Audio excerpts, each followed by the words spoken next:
Hey, Maretio. Mlembe papa. Mlembe. Uko motume Mbiole. Sasa ndo nauliza uko tu hapo umerelax umetulia tu kalakala. Watu wanafanya vitu zingine huku nje, wewe uko tu hapo. Hizo watu ndio wanataka kufanya nini? By the way. By the road. Najua hii plot yetu yenye tuko hii plot yetu moja hii. Sini maniko omena yangu tu leo asubuhi. Na venye jua imesakuruka tu vizuri nikasema hiyo omena lazima nikule naye ukali sasa hapa. Nimerudi tu hapo hivyo na confirm omena yangu hakuna. Yaani siku hizi watu wanavuka machini kwa plot na kula omena. Watu wanavuka vitu yani mpaka mimi naweka omena yangu tu naweka kwa mabati kauke. Unajua inatokanga nini kama iko na maji kidogo.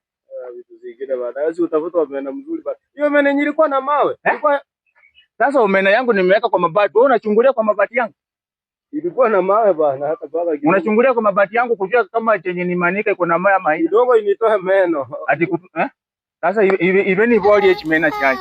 Na kuuliza kwa nini unakula omena yangu kila wakati nikianika? Hata juzi nimeweka mioko yangu kwa mabati na nikasikia meno yake ikitafuna huko na ujazoea kutafuna hivyo kumaanisha ulikuwa unakula ukali ya muhogo na ukali ya muhogo inakuanga na kulacha. Nilionja nikapata imeisha. Ati unionja ukapata. Imeisha bana. Omena yangu utanipea. Utanipea omena yangu. Haikuwa yako. Silikuwa ya tatu.